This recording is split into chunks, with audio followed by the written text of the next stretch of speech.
Le damos la Sí. bienvenida a Jaime García, que ya sabemos que es el director del Instituto Copérnico, ha sido presidente de la APSO, ya todo el mundo lo conoce, así que bueno, vamos a compartir esta charla que ya había sido prometida por él y bueno, como es un hombre de palabra, cumple.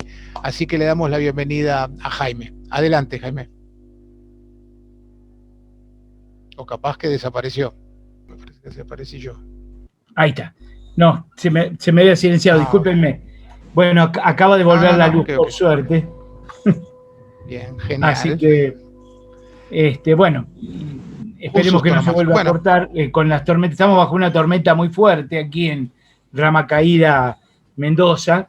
Y bueno, suele pasar estas cosas. La zona rural, a veces un rayo hace que se corte la energía, ¿no? Pero bueno, en este momento estamos de vuelta con luz. Si no, lo que va a pasar va a ser que me van a ver medio en penumbras, pero si vuelve a ocurrir. Pero espero que no ocurra. Perfecto. Bueno, entonces ahí ya te dejo la posta, Jaime, para contar la charla que ya había quedado pendiente. Sí, bueno, habíamos hablado obviamente de las distancias entre las estrellas, ese era nuestro tema, la última oportunidad que nos vimos. En el medio hubo una interesante charla de Mariela Corti que me permite algunas cosas, digamos, no profundizar, no decir con profundidad, digamos, porque ella se explayó y entonces voy a hacer uso de esos insumos que Mariela proporcionó. También antes estuvo la charla de Claudio y sobre la galaxia, y bueno, también es otro insumo que me viene perfecto. Así que tenemos un montón de cosas que simplemente las voy a mencionar y no voy a ser muy extenso en la explicación. Porque igual te comento algo, Jaime, sí. Te interrumpo un segundito. Todos estos videos están conectados, o sea, hay una secuencia, así que el que lo quiera ver puede ir para atrás y ver los anteriores. Así que Excelente. Adelante, no hay ningún problema. Nada mejor entonces. Bueno, dado que estamos en esa situación, entonces voy a ver, imagino que... bien. Bueno, también quiero decirles que, dado que hubo un cambio, yo siempre usaba Prezi como presentaciones, he tenido que abandonar Prezi porque Prezi comenzó a hacer pago hasta para cuestiones educativas y no es barato, por lo tanto, como uno no vive en el primer mundo, no gana como en el primer mundo, tampoco, entonces he vuelto a otros amores antiguos, que era el PowerPoint, estoy en eso.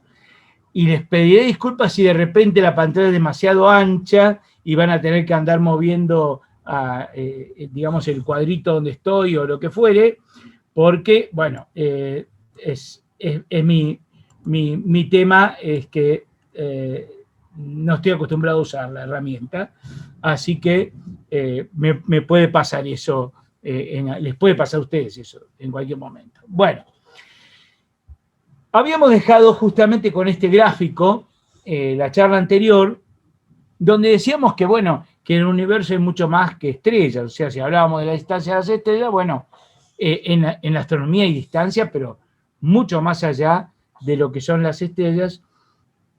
Y como habíamos dicho hacia el final de la charla, habíamos hablado sobre Gaia y las posibilidades que nos daba Gaia en cuanto a ese satélite que ha hecho mediciones fabulosas, como para hablar de un antes y un después de Gaia. Bueno, el tema es que Gaia nos permite en nuestra galaxia tener una escala de distancias muy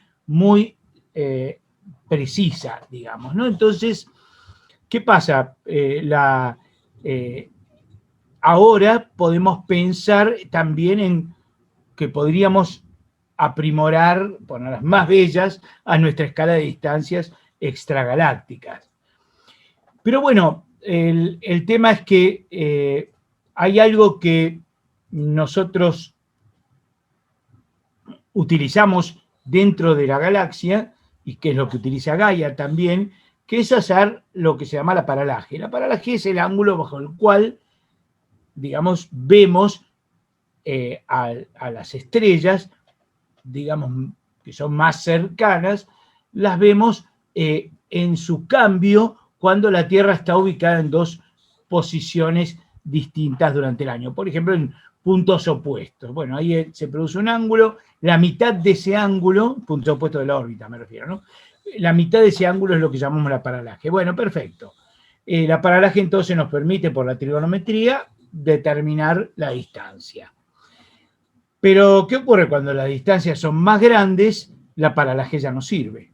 La paralaje tiene un alcance ahora con Gaia bastante grande, pero todavía estamos dentro de las distancias que son dentro de la galaxia, por lo tanto, cuando queremos pensar en otra galaxia, estamos complicados para hacer. Entonces, lo que tratamos de encontrar son lo que se llaman candelas estándar.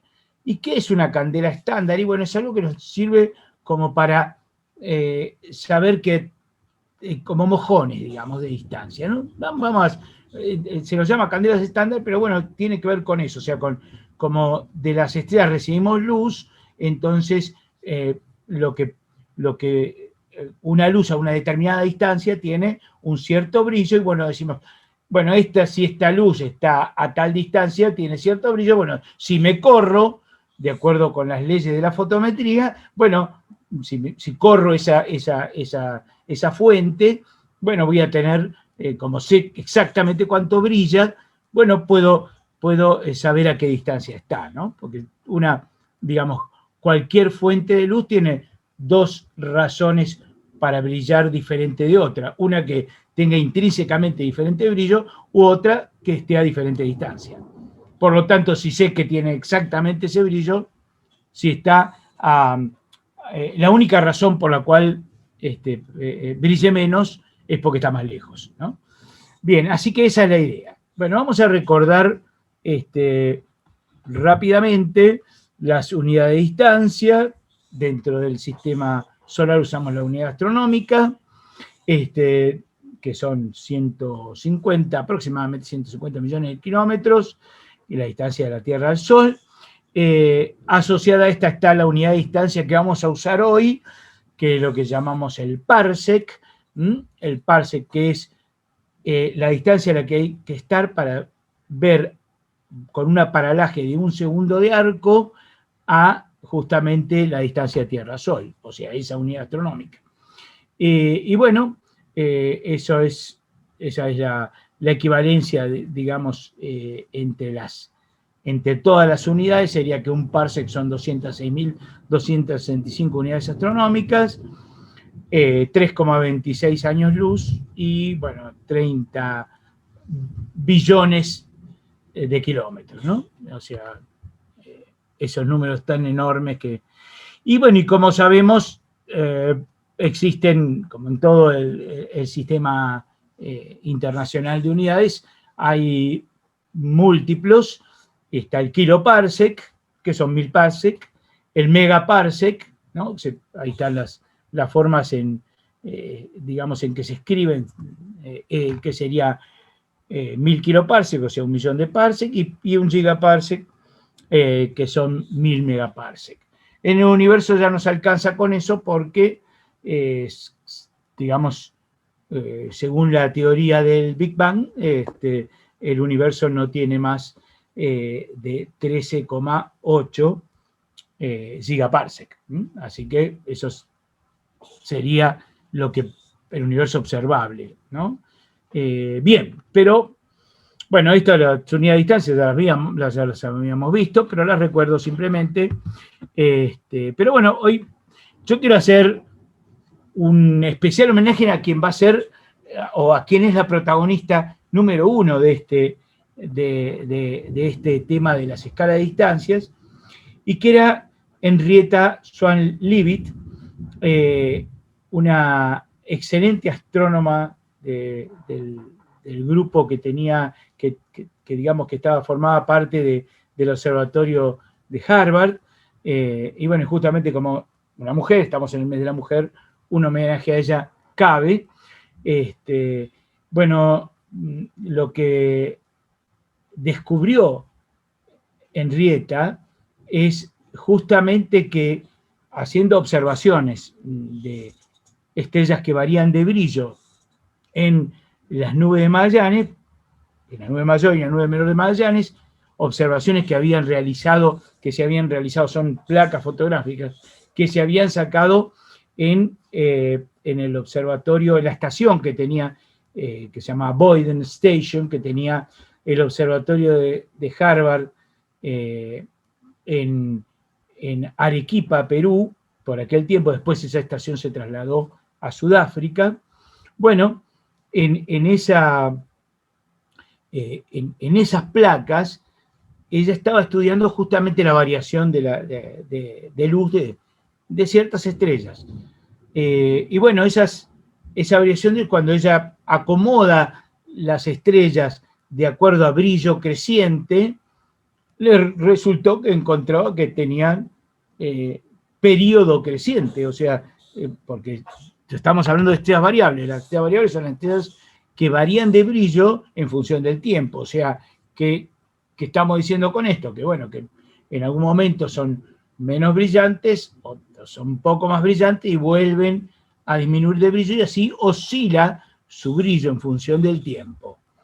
Bueno, esas oscilaciones se repiten, y esa repetición es periódica, y ese es el periodo del cual estamos hablando. Entonces, esa relación que encuentra Henrietta es la relación periodo-luminosidad. Después hubo otros astrónomos de Harvard que encontraron algunas relaciones físicas con eso.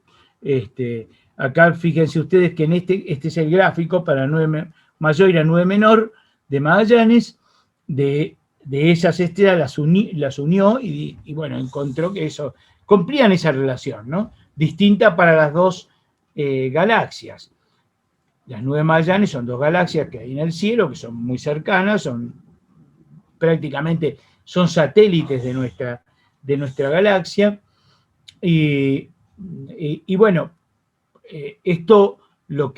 ¿por qué hay dos relaciones distintas? Y porque los brillos son menores para la nube menor de Magallanes, porque está más lejos. O sea, se cumplía esa idea de candela estándar, porque podíamos superponer perfectamente estas dos relaciones, daban rectas paralelas, y entonces teníamos realmente el caso de lo que teníamos una forma fantástica de poder determinar distancia. ¿Y por qué decimos esto? Y porque las estrellas de las nubes de Magallanes, frente a la distancia grande que hay con nosotros, algunos centenares de años luz, y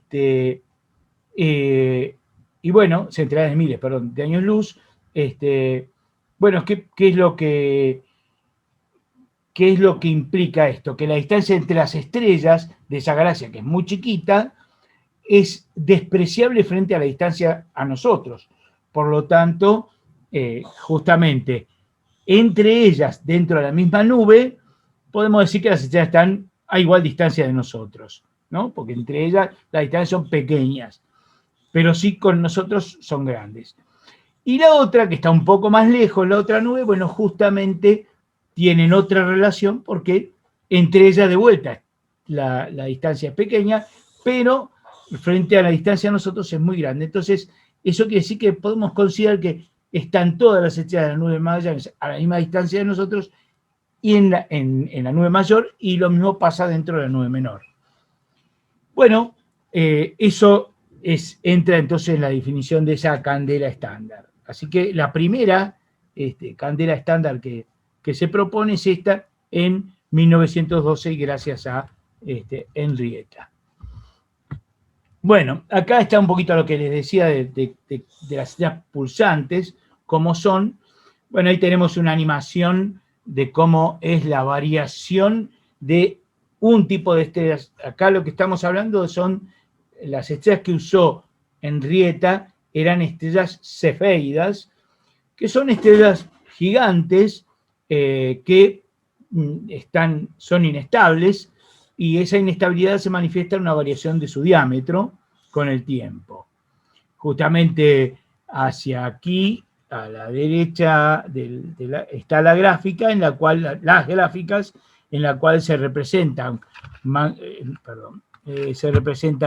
acá sería la curva de luz, o sea, magnitud en función del tiempo, acá sería variación de temperatura en función del tiempo, variación de la clase espectral en función del tiempo, que es lo mismo que la temperatura en el fondo, variación de velocidad radial, que es, esto ya lo explicó Mariela bastante claramente, y la variación del radio que implica esto, ¿no? Y acá vemos, es interesante que el máximo de brillo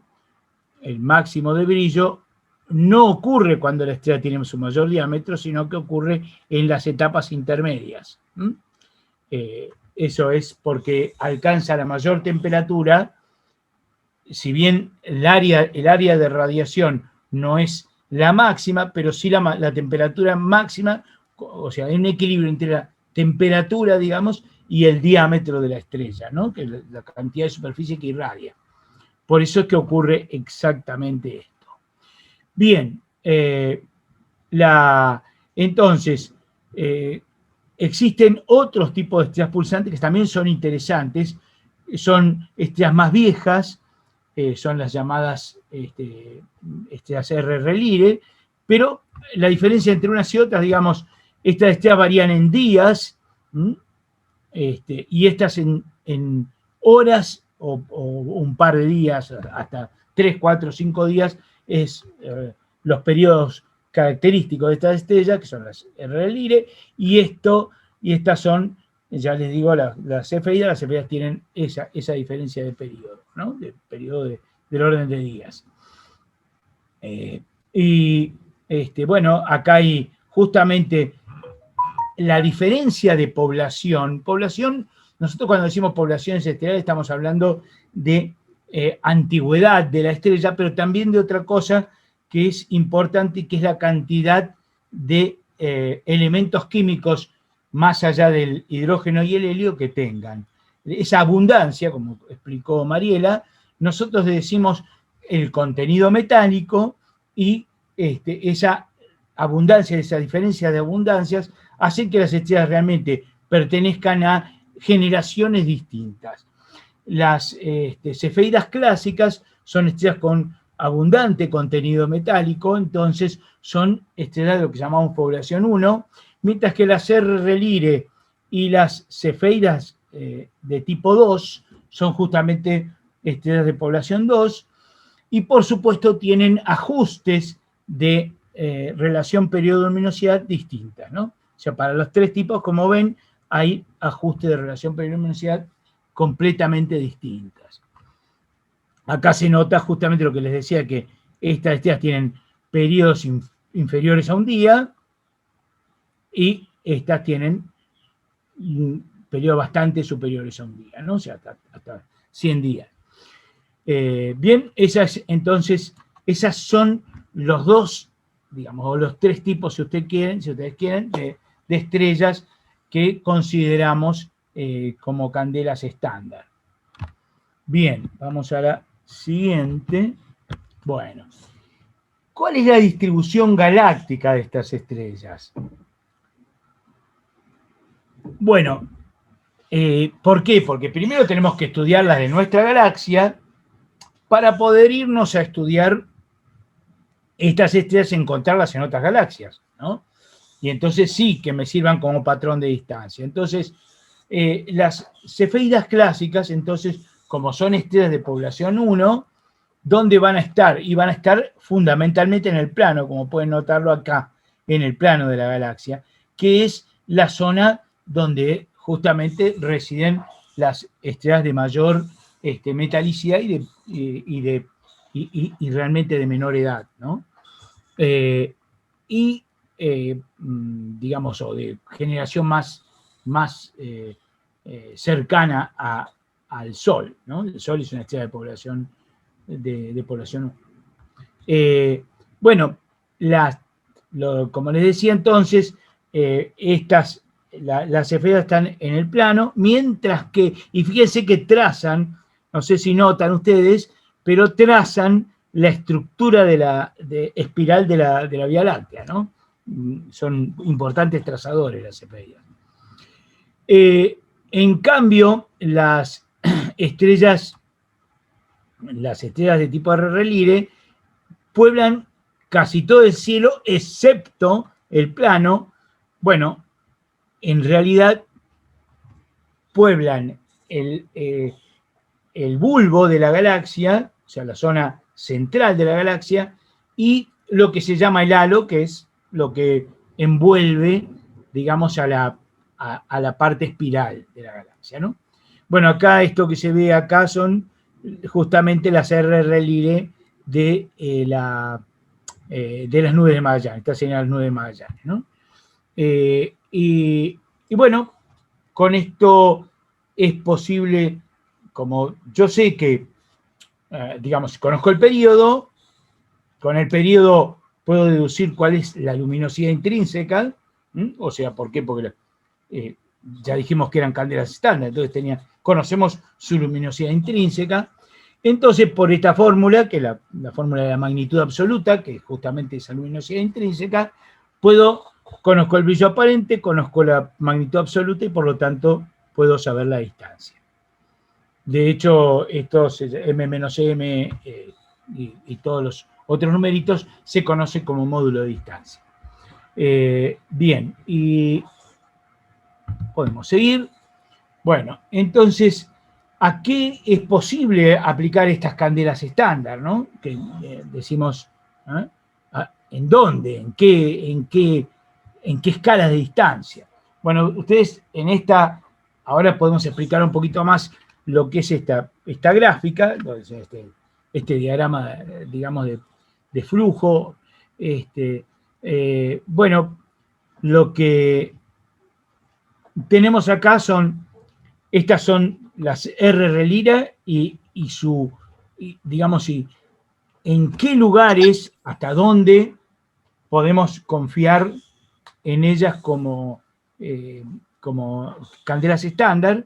Y bueno, como ven, llegamos hasta 1 megaparsec, o sea, llegamos prácticamente con tranquilidad hasta la galaxia Andrómeda, y creo que también, si mal no recuerdo, a la galaxia del Triángulo, que son dos galaxias muy cercanas, y otro montón de galaxias que hay en el medio de todo esto, sobre todo galaxias que están en torno a la nuestra o están siendo fagocitadas por la nuestra. Bien, eso son las RR Lyrae. ¿Por qué pasa esto en diferencia con las cefeidas? Porque las RR Lyrae son menos luminosas que las cefeidas. Entonces, por eso el alcance de nuestra escala está más limitado. Porque, ¿qué es lo que tiene que pasar? Y tenemos que tener una galaxia donde resolvamos estrellas individualmente y podamos medir sus variaciones luminosas. Esto pasa, por supuesto, con las cefeidas mucho mejor, y por eso podemos llegar a determinar distancias bastante bien a nivel de hasta 10 megaparsec. O sea, todo el grupo local está incluido en este alcance, ¿no? Así que esa es nuestra digamos, el alcance de nuestra nueva forma de medir distancias.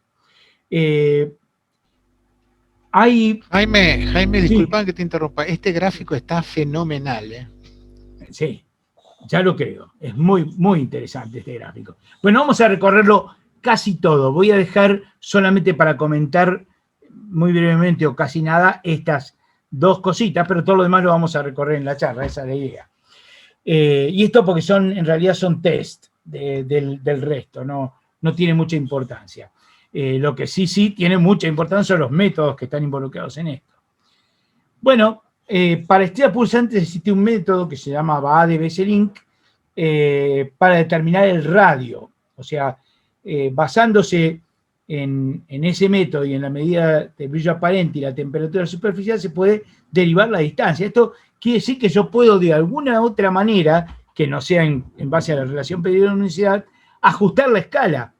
O sea, puedo corroborar de otra manera que existe, digamos, una coincidencia o no con las medidas que tomó aplicando simplemente la relación periodo-luminosidad. Entonces, lo que, digamos, el método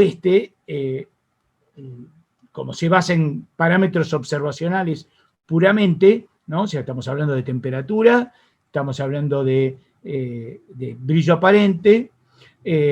Bueno, el tema del radio es algo que es la parte que no está, digamos, que es interesante, pero que no está tan ajustado como si la relación periodo-luminosidad.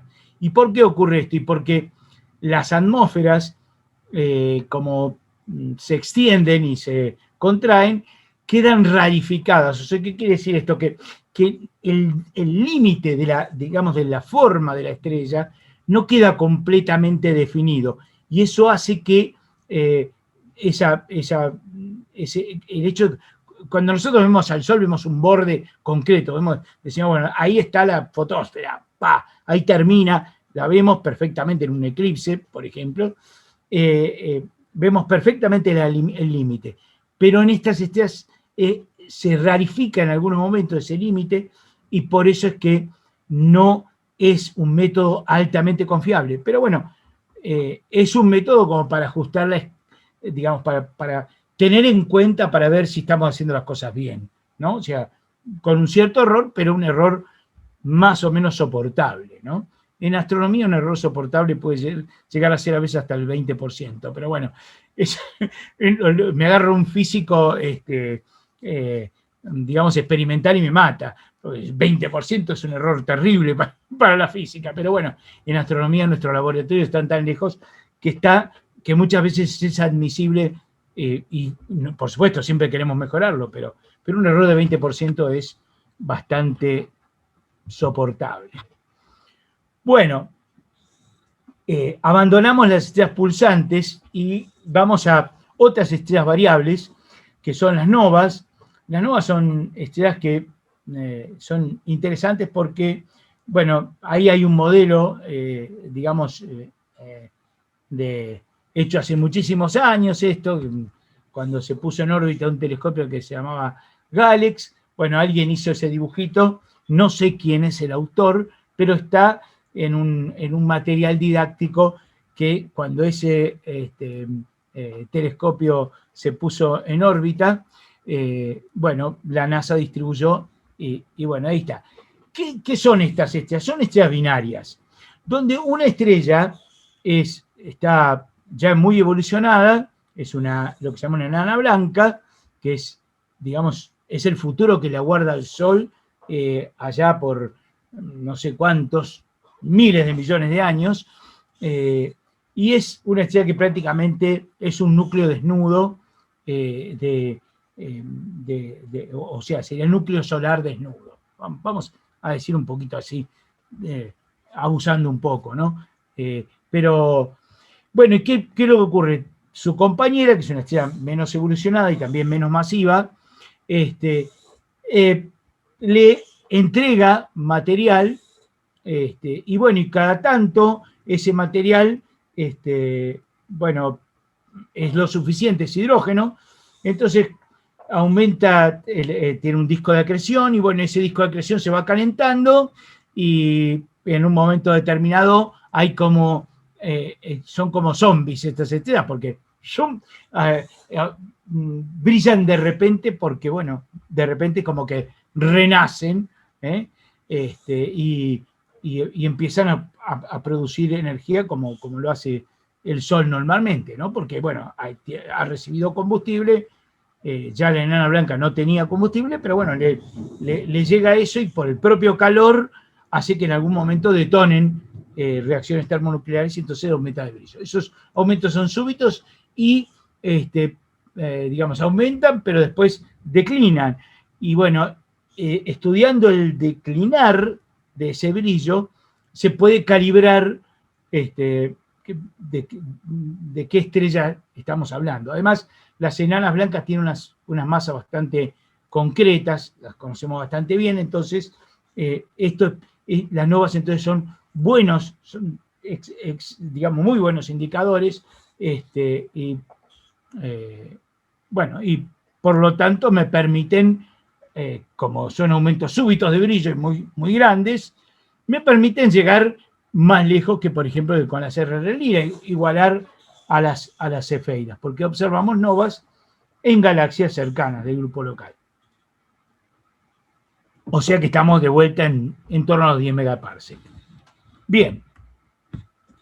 Por supuesto que esta escala también ha sido calibrada muy bien porque tenemos novas observadas en nuestra galaxia, muchísimas. Entonces, eso nos permite también conocer bastante bien esa naturaleza de las novas, ¿no?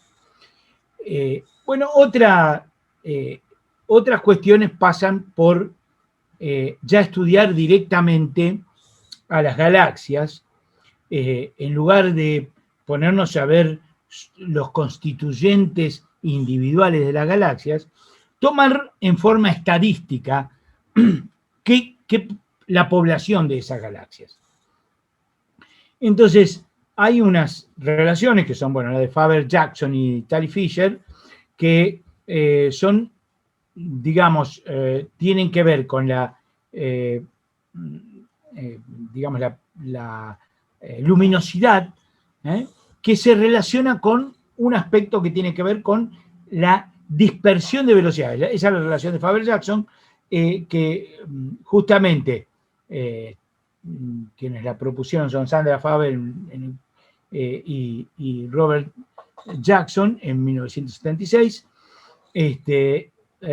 Ellos lo que vieron es que justamente la luminosidad era proporcional a la cuarta potencia de esas velocidades. Las velocidades que tienen que ver con cómo están agrupados, digamos, las estrellas dentro de la galaxia.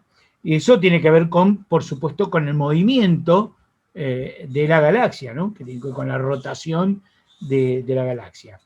Esto es, entonces, una relación completamente empírica, no fue pensado desde la teoría primero, sino que fue encontrada empíricamente, y bueno, y es un indicador interesante de distancias.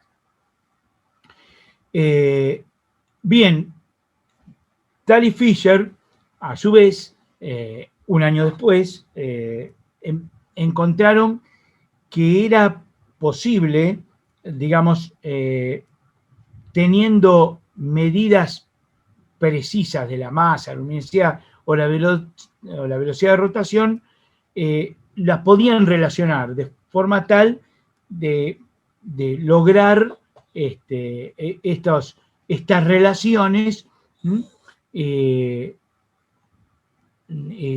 A ver, la luminosidad entonces se calcula a partir del ancho de la línea, de las líneas espectrales. ¿Qué es lo que pasa?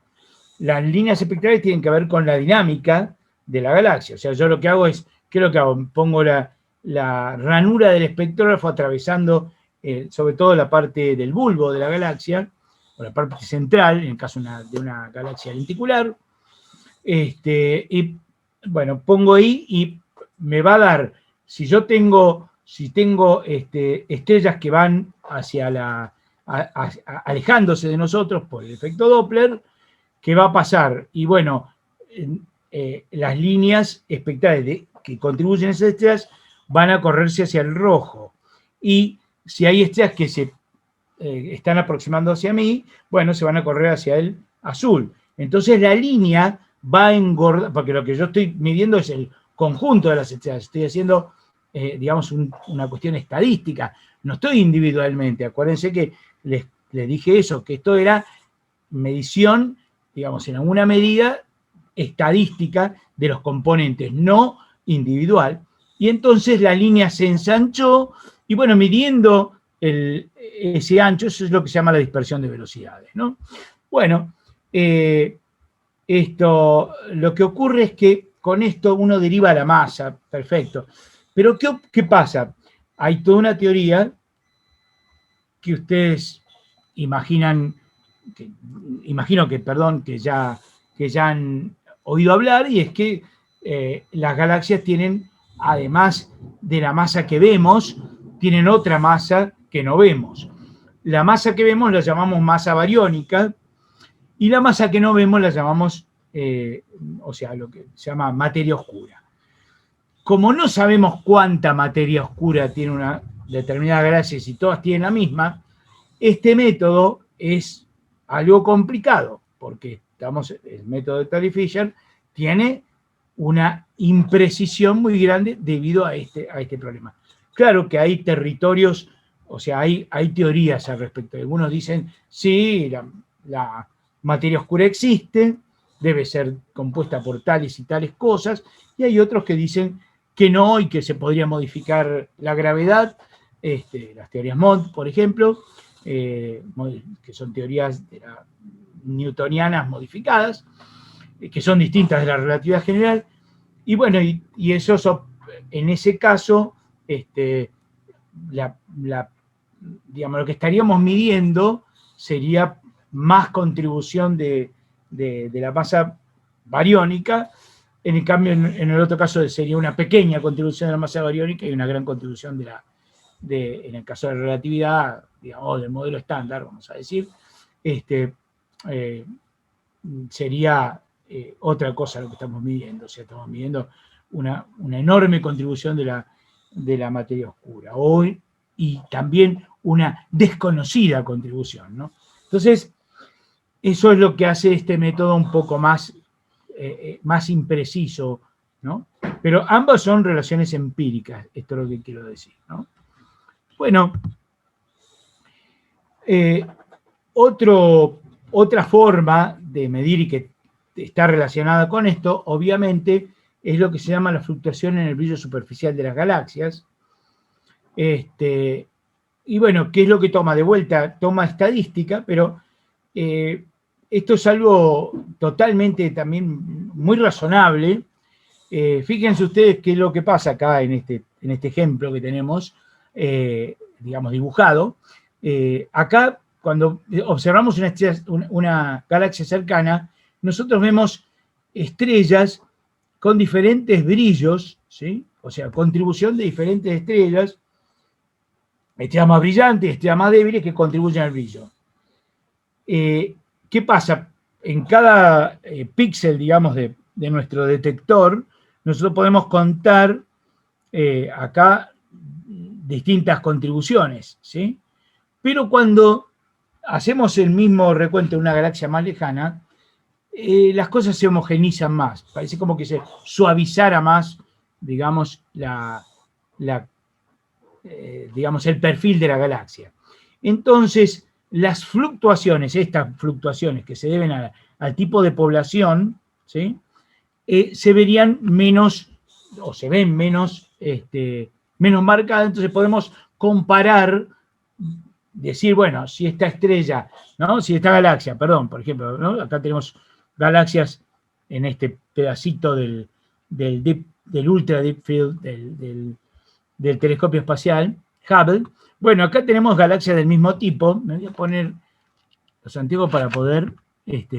bueno, esta se nota que es una galaxia elíptica, pero vamos a tomar esta. Esta es una galaxia elíptica, esta es una galaxia elíptica más cercana, sin duda, y ni que hablar de otras, ¿no? que está por acá hay otra galaxia elíptica más cercana todavía. Bueno, todas estas galaxias deberían ser, pero todas son muy lejanas, pero en todas ellas vale esta idea de que la fluctuación del brillo solamente se deba a distancia. O sea, yo veo más chiquitita, pues está más lejos, ¿no? Y la diferencia de brillo tiene que ver con eso, con la distancia. Entonces puedo ajustar una escala.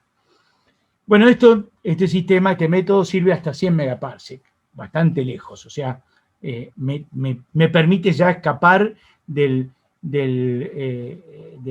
justamente del grupo local y también de nuestro... Podemos llegar hasta nuestro supercúmulo local y un poquito más allá. Bien, así que este es un lindo método. y que además podemos ajustarlo en cierta medida con cefeidas, por ejemplo, ¿no? En las galaxias cercanas. Bueno, hay otras dos relaciones que son parientas de esta, y pueden a su vez calibrarse con esta misma, que son las relaciones del plano fundamental, que consiste en un conjunto de relaciones de escala bivariadas para galaxias elípticas, que incluyen relaciones entre cantidades dependientes de la distancia, como el radio o la luminosidad, y una combinación de dos independientes con ella, como sería la dispersión de velocidades o el brillo superficial, ¿no? Bueno, y eso es lo que sería el plano fundamental. Acá tienen, por ejemplo, para Leo 1, que es una galaxia satélite nuestra, el cúmulo de Virgo y el cúmulo de Fornax. Como ven ustedes, más o menos esto funciona bastante razonablemente como una relación, ¿no?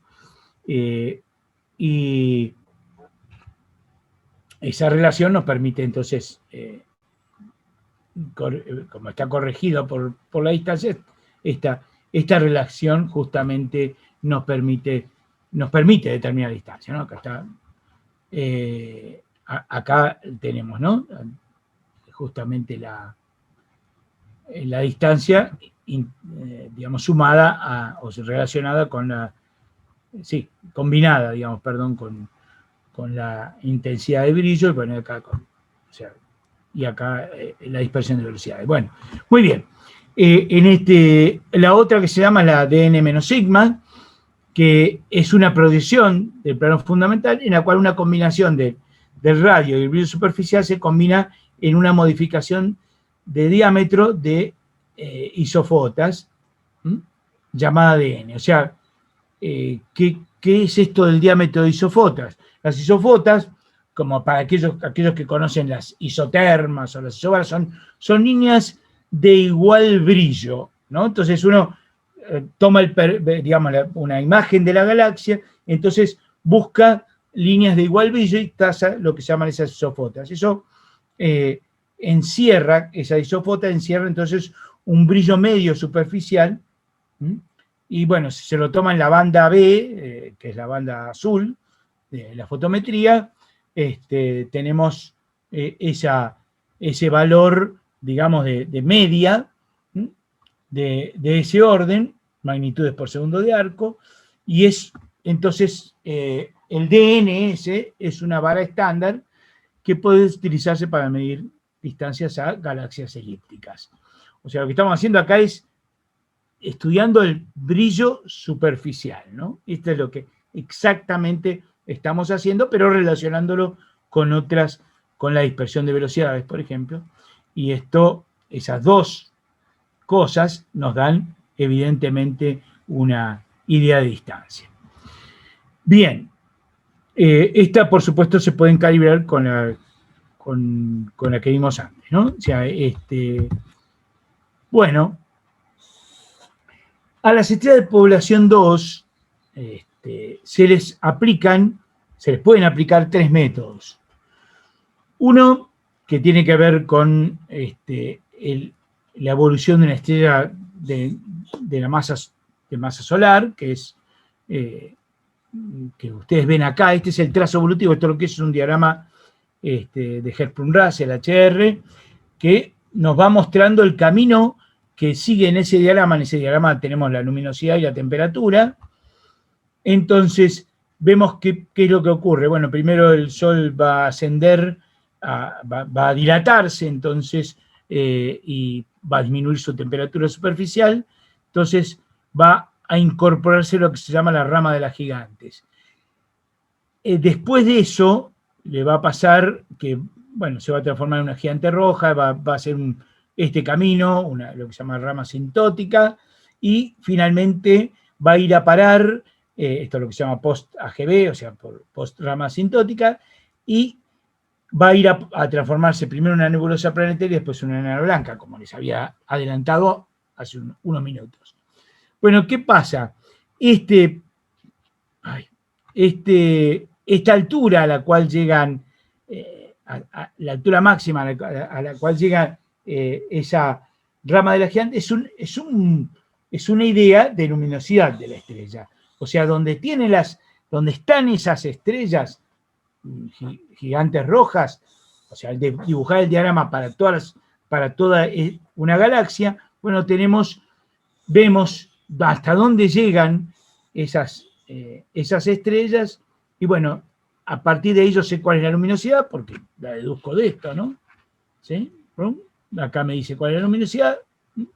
Bien, y en base a la luminosidad, yo puedo decir cuál es la distancia. Bueno, la otra se aplica a... bueno, esto sirve por supuesto, para cualquier galaxia de grupo local, porque todas ellas han sido ya resueltas en estrellas por el telescopio espacial Hubble. Después la otra es respecto a las nebulosas planetarias. Acá ven ustedes una foto de una nebulosa planetaria, es MIC 27. Y bueno, las nebulosas planetarias, ¿qué son? Son un estado posterior a que vemos ahí recién. Bueno, las nebulosas planetarias liberan la atmósfera, lanzan al espacio la atmósfera de la estrella, y bueno, algunas sustancias que no podíamos detectar en la estrella aparecen ahí liberadas, y entre ellas el oxígeno 2 veces ionizado, que es lo que se llama una línea prohibida. Línea prohibida nos llamamos los astrónomos a las líneas que no se pueden producir en el laboratorio. O sea, nosotros lo que hacemos es, bueno, como lo explicó Mariela, calibramos el espectro con, digamos, líneas que están anotadas en un catálogo de líneas, y esas líneas, bueno, hay líneas que se habían detectado, digamos, que se detectaban en el universo, pero que no se habían podido producir en el laboratorio. A eso se las llaman líneas prohibidas. Bueno, una de ellas es el oxígeno 3, o sea, el oxígeno 3 veces, o sea, 2 veces ionizado, y digamos, midiendo esa línea, sabemos la intensidad de esa línea, podemos tener una idea de la distancia. Por supuesto, estas, de vuelta, si las estrellas gigantes rojas son estrellas de población 2, estas también son estrellas de población 2 en otras galaxias, porque son estrellas ya muy evolucionadas, ¿no? Estrellas como el Sol, pero dentro de miles de años, así que no pueden ser de la misma población que es el Sol. Bueno, el otro método que también se trata de estrellas de población 2 es el estudio de la función, digamos, de luminosidad de los cúmulos globulares, que son, por supuesto, miembros de los halos galácticos, o también del bulbo de las galaxias, sobre todo las galaxias espirales. Bueno, acá ven ustedes, este es Omega Centauri, que es un cúmulo globular. Bueno, estos cúmulos globulares tienen, digamos, lo que hizo William Alvin Baum es, bueno, midió un cúmulo globular en nuestra galaxia y comparó con otro cúmulo, perdón, no en nuestra galaxia, en la galaxia de Andrómeda, y comparó con el de Virgo A, y bueno, en esa comparación, pensando que los dos cúmulos tienen una función de luminosidad parecida, bueno, de vuelta tenemos la misma idea, ¿no? de una posible candela estándar. Pero el problema está en que esto da mucho error, está del orden del 20%. ¿Y por qué? Porque en nuestra galaxia nosotros sabemos que hay cúmulos muy gigantescos como Omega Centauri, pero hay cúmulos mucho más chicos como Messier 4, por ejemplo, que no es un cúmulo que está cerquita de Antares, que es un cúmulo muchísimo más chico que Omega Centauri. Entonces, esas diferencias hacen que nosotros no podemos estimar si se trata de un cúmulo grande o un cúmulo pequeño en una galaxia distante. Por eso es que ahí es donde está la incertidumbre de este método. Bien, y llegamos a uno de los indicadores más interesantes que existen en el universo. Y estos son las supernovas de tipo 1A. Estas son, digamos, ¿qué son las supernovas de tipo 1A? Bueno, ocurren cuando una estrella enana blanca está en un sistema binario, como habíamos visto en las novas, pero ¿qué es lo que ocurre? La compañera le dona mucha más materia y en esa donación ocurre que la estrella, logra tener una masa superior a lo que es el límite de Chandrasekhar, que es 1,4 masas solares. Entonces la estrella se inestabiliza totalmente. O sea, esa enana blanca que ya estaba muerta, estaba apagándose ya, se inestabiliza de una manera terrible y eso hace que explote, aumentando no el brillo como el de las novas, sino muchísimo más. A veces aumentan hasta 14 magnitudes o 16 magnitudes, lo cual hace que una estrella que no la veíamos aparezca, ¿no? Como pasa en este caso en una galaxia cercana, aquí está a 15 megaparsec. ¿Ven? La estrella está rivalizando casi con el núcleo de la propia galaxia en brillo. Esto hace que sean interesantísimas estas estrellas, porque bueno, se pueden ver muy lejos. Pero, ¿qué es lo que pasa? Como sabemos muy bien cuál es ese límite de masa, el límite de Chandrasekhar, sabemos que cuando explota ese tipo de supernova de tipo 1A, se trata de una estrella que tiene exactamente 1,4 masas solares y por lo tanto podemos calcular su luminosidad por la relación masa-luminosidad, que es una relación conocida en las estrellas. Y por lo tanto, esta es una fantástica candela estándar porque nos permite medir a mucha distancia. Una de las... A ver, o sea, ¿de qué estamos hablando? Si las cefeidas nos permitían llegar a 10 megaparsec, acá podemos llegar 500 veces más lejos, ¿sí? O sea, estamos hablando de la mitad del diámetro del universo, digamos, del universo observable. O sea, el radio del universo observable. Esto es interesantísimo porque, o sea, la mitad del radio, quiero decir, del universo observable, dije mal. La mitad del diámetro, la mitad del radio del universo observable. Sí, eso. Y bueno, ¿qué ocurre entonces? Que esto nos permite llegar lejos. Bien, hay una cosa que quiero decirles, la forma de, digamos, ustedes ya les dije que estaba el efecto Doppler, ¿no?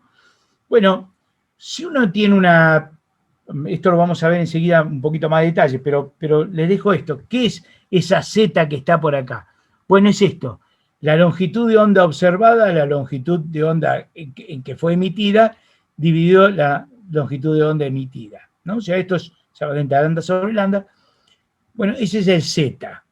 ¿Y qué será esto? Y bueno, es el desplazamiento, si la fuente, digamos, tiene una longitud de onda, ¿no? Esa línea que yo sé, por ejemplo, Lyman alfa, ¿no? Yo la veo en una parte del espectro que no debería estar, bueno, es porque se corrió al rojo. Y bueno, y ese corrimiento es algo que esas líneas se observan en ultravioleta. Entonces, si la veo en el infrarrojo, por ejemplo, o en el rojo, es que está muy corrida. ¿Y cuánto? Bueno, hago la diferencia de dónde debería estar, en dónde está, menos lo que debería estar, dividido lo que debería estar. Eso es Z. Bueno, fíjense que esta galaxia con este tamaño, acá hay una supernova de tipo 1A y está a SZ. Esta está más lejos, ¿ven? Esta la supernova, perdón, esta la galaxia, está más lejos. Ay, me pasé. quise hacer otra cosa, quise correr esto para poder mostrar. Tengo justamente el monitor del Zoom aquí adelante. Bueno, esta está más lejos que esta todavía, y esta está un poquito más cerca, ¿no? La galaxia más cercana. Pero bueno, acá estamos viendo cómo sabemos, comparamos un método con otro. El otro es el que viene a continuación. Pero bueno, una de las cosas que permitieron esta supernova de tipo 1A es determinar la expansión acelerada del universo. Es algo interesante que ha ocurrido, ¿no? ¿Por qué? Y bueno, porque justamente estamos midiendo muy lejos, entonces podemos ver qué pasaba en el universo hace 5.000 millones de años y qué es lo que pasa ahora, ¿no? En comparación. Bueno, este método ha sido muy, muy interesante, al punto de que tenemos ya una incertidumbre de escala de distancia del orden del 5%, que ya un físico me diría, bueno, ahora sí estamos es una escala de distancia bastante aceptable, un error bastante permisible. Bueno, y vamos a lo último, porque estamos en el tope de la gráfica de ese diagrama que habíamos dicho que íbamos a recorrer todo. Bueno, y es el corrimiento al rojo y la distancia. Justamente habíamos dicho que ahí tenemos el efecto Doppler, tal cual lo había explicado claramente Mariela el otro día, hace 15 días, o no, 3 semanas ya. Bueno, ahí están, estos son diámetros de las galaxias, esto es lo que descubrieron Hubble y Lemaitre, que las líneas espectrales, ¿sí?, aparecían corridas muy poco acá, y muchísimo, fíjense ustedes, cómo va apareciendo esta línea cada vez más hacia la parte roja, y es menor el diámetro de la galaxia. Esto es lo que llevó a determinar esa ley. Bueno, entonces, esta diferencia de longitud de onda, este z, es en alguna medida proporcional a la distancia. Bueno, la proporcionalidad la da una constante, que es la constante de Hubble, y esa constante es todo un problema hoy, porque según cómo la midamos, da valores distintos, ¿no? La mejor medición a la cual se ha arribado es la que aportaron Adam Riess y sus colaboradores, Adam Riess premio Nobel, entre ese et al que dice ahí quiere decir colaboradores, entre esos colaboradores hay un argentino, que es Lucas Macri, que es un excelente científico, y excelente persona, por cierto, también. Lucas estuvo en 2010 en nuestra Star Party, dio una charla preciosa sobre este tema, precisamente, y bueno, eso es porque justamente la Star Party de 2010 se hizo en conjunto con la APSO, y bueno, y él fue invitado porque él estudia las estrellas variables, que son las cefeidas, con el telescopio espacial, calibrando justamente esta H0, ¿no? La constante de Hubble.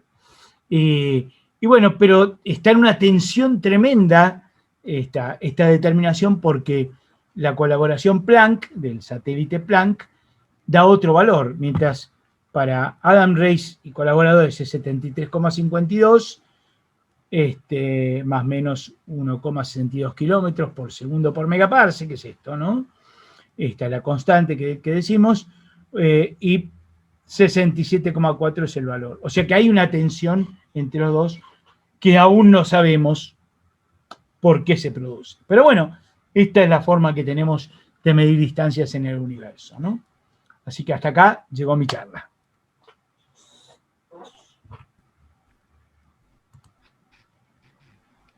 Qué bien, pero qué bien. no te escucho.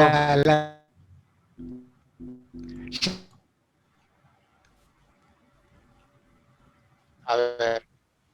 ¿Ahora? Ahora está un poco mejor. Salía medio entrecortado. A ver. Vamos a ver.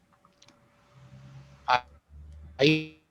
¿Me escuchás? No. Sí, lo que pasa es que internet está un poco lenta. Deshabilitar la cámara, no es deshabilitar bueno. video, Claudio. Claudio, deshabilitar video. ¿Alguien me ha escuchado? Sí, ahora sí. Ahora está mejor, sí. Ahí vamos mejor. Bueno, no, igual estaba deshabilitado, ¿no? Esto anda. Sí, se te va y viene. Sí.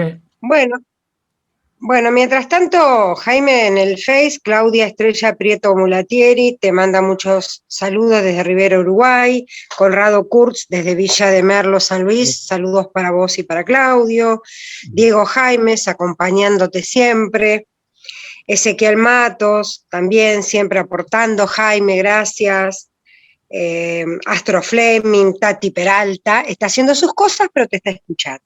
Bien. Marcelo Cohen, también un gusto escucharte, la verdad una charla muy interesante y todos muy contentos, por supuesto. El gran Jaime. Bueno, muchas gracias. Acá hay alguien que está pidiendo que yo explique lo de masa bariónica.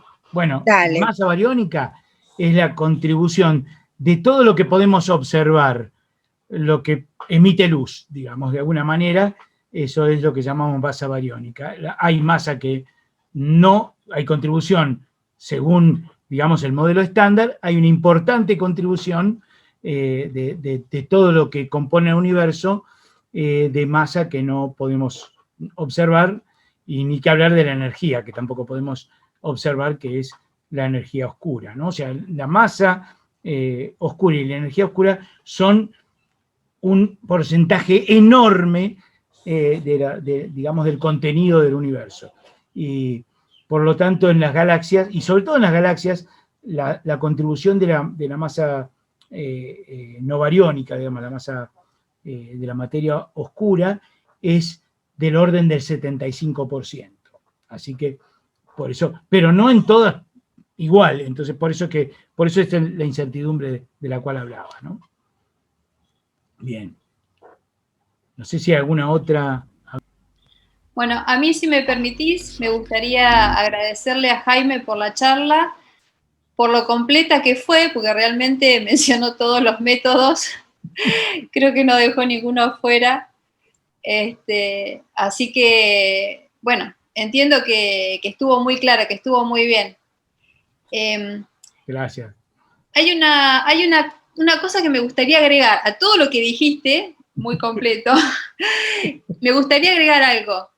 Cuando vos mostraste el módulo de distancia, para que la gente tenga un poco más de idea de lo que me estoy refiriendo, cuando podés calcular la distancia a través de la relación de la magnitud absoluta de la estrella, que viene del periodo de luminosidad que explicaste, y la magnitud aparente, que es como se la ve, quizás agregar esto de que podemos tener el caso de dos estrellas con misma magnitud absoluta, la misma distancia, y esto de la misma magnitud absoluta, bueno, también lo sabemos no solo a través de su periodo de luminosidad, sino que van a tener una misma clasificación de tipo espectral, pero la magnitud aparente, que es la que medimos, nos va a dar diferente. Entonces, para que eso no lleve a la confusión de pensar que están a distancias diferentes, lo que hay que hacer es calcular la absorción causada. ¿Por qué? Porque esa energía que nos está llegando son dos estrellas que están a la misma distancia, pero una está detrás de una gran nube de gas y polvo que entonces absorbe parte de la energía que esta estrella emitió. Y con fotometría, ya sea en el azul o en infrarrojo, se puede calcular esa absorción para entonces, digamos, contrarrestar eso, que no sea un error en el resultado final de la distancia, y finalmente determinar que efectivamente están a la misma distancia. Efectivamente, y eso es lo que hace eso es lo que hace más impreciso, por ejemplo, ¿por qué hablamos de determinación en población 2? Porque podríamos hacer lo mismo con población, por ejemplo, podríamos determinar, poner digamos, la ranura del espectrógrafo en la parte de los brazos espirales de las galaxias. Pero ¿qué pasa? Ahí hay una tremenda contribución del polvo y del gas que tapan la luminosidad. Entonces, es mentiroso ese dato, justamente por lo que acabo de explicar. Se me escapó de decirlo. Muchísimas gracias, Mariela, porque Bueno. esta es una clave importante de por qué lo usamos en población 2. No, bueno, porque en población 1 estamos complicados. Igual dijiste un montón de cosas, explicaste muy bien todos los métodos, así que muy completo. Muy bien. Muchas gracias. No sé, hay algo más por ahí, no sé si hay alguna otra pregunta. ¿Se me escucha? Ahora sí. Ahora sí. No, bueno, son comentarios acerca de lo buena que fue la charla, y lo interesante. Bueno, viste, la doctora Corti hizo su contribución sobre, porque ella como está en radioastronomía, todo el tema de absorción, obviamente le encontró ese detalle. Pero bueno, vos, Jaime, quisiste hacer una cosa más resumida, porque esto es apenas la punta del iceberg de todos los métodos. Realmente te felicito la capacidad de resumen con un tema tan complejo, porque son montones de sistemas diferentes de medición y lo lograste en 50 minutos, 1 hora máximo. La verdad que es sorprendente. Yo no lo podría haber hecho. Y con mucha claridad. Bueno, muchas gracias. Bueno, no sé si quieren agregar algo más. Ah, sí, Jaime, perdón. No, digo que obviamente me sale así, no es que no es un esfuerzo para mí, pero lo que sí es un esfuerzo es acortar el tiempo, eso sí, y lo sabes muy bien, Claudio. Sí, lo tengo clarísimo, por eso también te doy las gracias, porque sé que esto, vos cómodo, 3 horitas, ahí Sí. ya estarías cómodo en 3 horitas. Totalmente. Pero bueno, la idea es hacer un resumen. Así que, bueno, de nuevo, no sé si alguien quiere agregar algo, si no, vamos cerrando. Bueno, no, lo vamos a dejar así porque si no, ya empiezan a hablar todos. Espera, bueno, les damos acaban de de verdad... agregar. Espera, porque dale. acaban de agregar una pregunta, viste que Face tarda. ¿Se tiene alguna idea de la causa de los diferentes valores de la constante de Hubble? Bueno, no. Ideas hay muchas dando vueltas, pero en realidad no sabemos nada en concreto. Es una tensión, justamente algo que está en tensión porque no hay una explicación válida. Probablemente haya que modificar alguna cosa en el modelo estándar para explicar eso. De todas maneras, pensemos que las mediciones que hace de lo que hace Rice digamos de la constante de Hubble es un valor local, ¿sí? Cuando digo local está usando cefeidas, por lo tanto está hablando de unas distancias del orden 10 megaparsec, no más. En cambio, Planck está usando prácticamente todo el recorrido hasta los 300.000 años posteriores a la Big Bang, que es cuando está la radiación, donde se produce la radiación de fondo. Entonces, estamos hablando de mediciones en lugares muy diferentes. Ahora, ¿por qué distinto? Y bueno, capaz que la tasa de expansión del universo era distinta, muy, muy distinta en aquellos tiempos que ahora. No lo sabemos, y el modelo estándar no explica exactamente eso. El modelo estándar explica las variaciones que sabemos de la aceleración, de la expansión y de la primera, digamos, inflación, y de esta inflación a posteriori que se produce en escalas de miles de millones de años nomás para atrás, ¿no?